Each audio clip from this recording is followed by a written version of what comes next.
so to make your font poster here, right, your movie quote poster, the first thing you're going to start with is your image, right? So you have your quote. I'm going to do "Me love cookies, cookies, cookies," right, is my quote. So I have my image then that I found. We want to find something that's iconic. Remember, we said we didn't want to find anything that had too many outside edges or shapes to it. But I will show you how to fix that towards the end if you do have something that has like a hand or an arm or something like that. All right, so then step 2 is to just start to do your image trace. So I started here. I put each piece on a layer. So I did just the background of Cookie Monster. Here's his mouth. Here's the cookies. I put the hands on another layer here, and I put his eyes on here. So when I hide this picture in the background, that's the shape that I have, right? And again, no details. You don't need facial features and nose and eyeballs, or just get the basic shapes and the colors. And then if there's any iconic, like glasses or a scar or whatever it is, you want to get that part together. All right, so then I'm going to lock down these layers here. Then the next thing I'm going to do is I'm just going to select, you can either make a separate outline, like a separate layer with a separate outline, or I'm just going to hide all of these layers except for the blue background for now. And you're going to create a new layer, and you're going to type all of your text inside that layer, right? So you're going to take the text tool. You are going to say here, I'm going to say, "Me love cookies," just like that.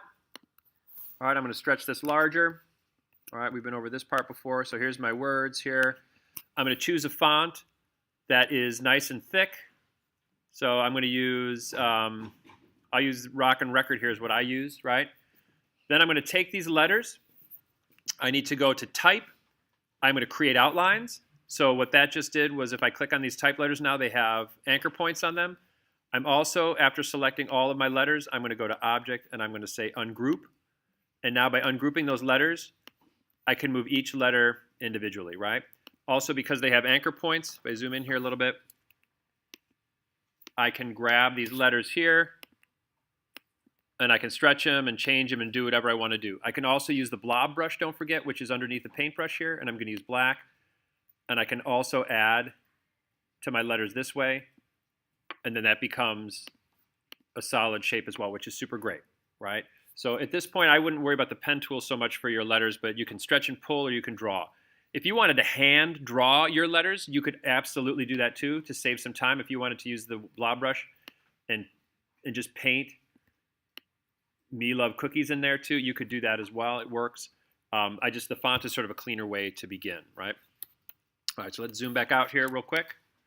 Let me get rid of this stuff here. So you're going to spend some time, as I have done here, and you can see if I hide everything else, this is just my type layer here. So I tried to be as true as I could to the shape of Cookie Monster. Now, what I noticed is that "me" here at the top didn't quite fit his eyeballs, right? And that's something important for Cookie Monster to have, is his eyeballs showing. So what I did, and this is sort of important, is on that layer, I actually just made 2 black shapes. See them up here at the top? I made 2 black shapes that aren't even part of the words, but they're just part of the figure, right? So now you can see the silhouette of Cookie Monster looks a little bit more like Cookie Monster. If I don't have those eyeballs in there, those eye shapes in there, it would just be sort of like the top of a mountain in there. So if you have something where your character has a hand or a leg or a foot or a shoe or something where your words don't fit in there, just make a black shape like this that fits on top of it, right? So that you want the silhouette to appear. All right, once you have everything done here, I'm going to lock down all my layers, and I'm going to select all of my words here again. Now, it's important to select all your words. You're going to go to Object, and you're going to say Compound Path, and I'm going to say Make. And what that does is it just collected all of these. So instead of all of these letters being individual letters now, it sees this as one giant shape, right? It's like a cookie cutter, like you're making Christmas cookies, right?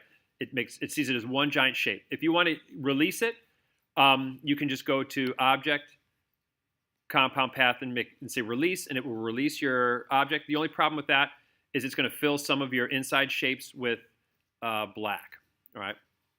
But again, I can do that sort of with you guys individually. We can sort of figure that out. So you made a compound path.